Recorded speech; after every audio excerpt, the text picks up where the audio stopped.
আসসালামু আলাইকুম রহমতুল্লাহ।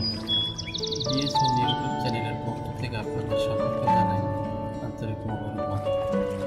আমি ডাক্তার এম ফেরদৌস। প্রতিদিনের মতো আজ চলে আসলাম নতুন একটি বিষয় নিয়ে, নতুন একটি ভিডিও নিয়ে। আজকে বলব স্মৃতিশক্তি নিয়ে আলোচনা করব। অনেক মানুষের স্মৃতিশক্তি খুবই কম, মেধাশক্তি খুবই কম।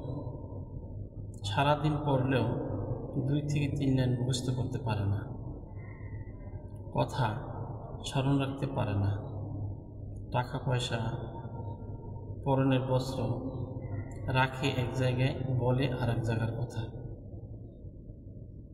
এই স্মৃতিশক্তি যাতে ঠিক থাকে, এজন্য আজকে আমি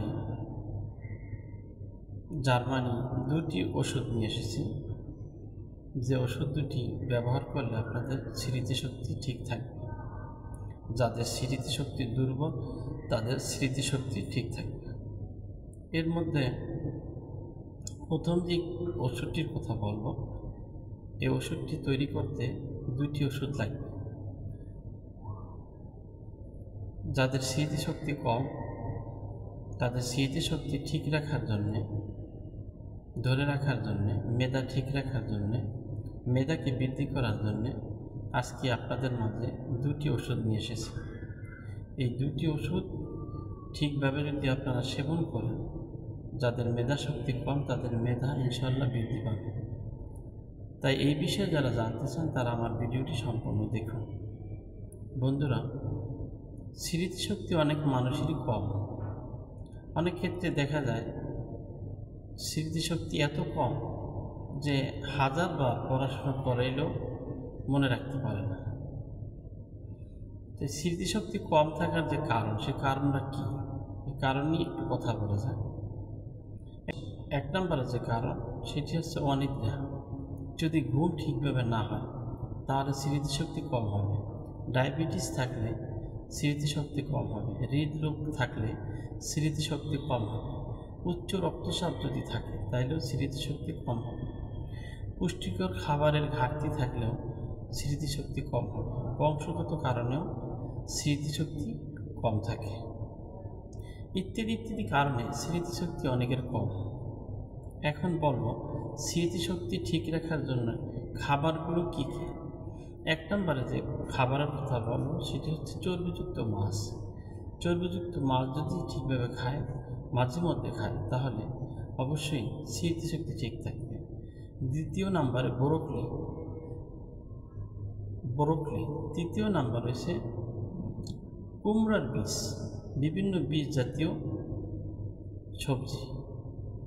এরপরে ডার্ক চকলেট। এই ডার্ক চকলেট যদি খান তাহলে মেধাশক্তি ঠিক থাকবে।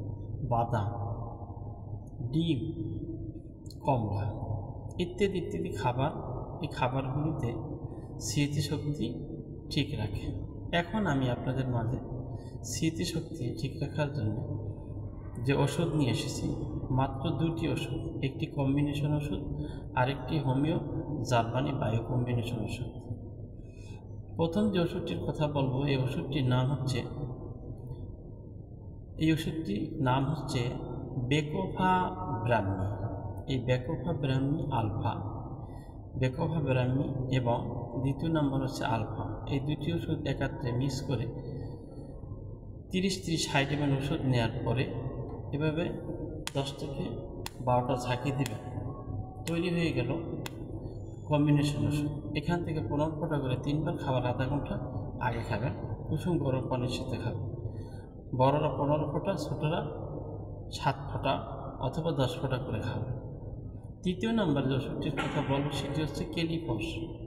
এই কেলিফস ওষুধটি সকালে, দুপুরে, রাত্রে 4টি করে ভরে 3 বার খাবার আধা ঘন্টা পরে খাবেন। কুসুম গরম পানির সাথে খাবেন। এইভাবে যদি ওষুধগুলো ঠিকভাবে খায় তাহলে ইনশাআল্লাহ যাদের স্মৃতিশক্তি কম তাদের স্মৃতিশক্তি বৃদ্ধি পাবে। আমি 100% গ্যারান্টি দিলাম। এই ভিডিওটি দেখার পরে আপনারা যাদের স্মৃতিশক্তি কম আছে, যে সকল ছেলে মেয়েদের, তাদেরকে এই ওষুধটা সেবন করে একটু দেখেন না, ইনশাআল্লাহ 100% কাজ করবে। আশা করছি ভিডিওটি আপনাদের অনেক উপকারে আসবে। যদি ভিডিওটি উপকারে আসে তাহলে একটি লাইক দেবেন এবং বন্ধুদের সাথে শেয়ার করবেন। আজকে এই পর্যন্ত। ভালো থাকুন, সুস্থ থাকুন আর দেখতে থাকুন ডিএস হোমিও ইউটিউব চ্যানেল।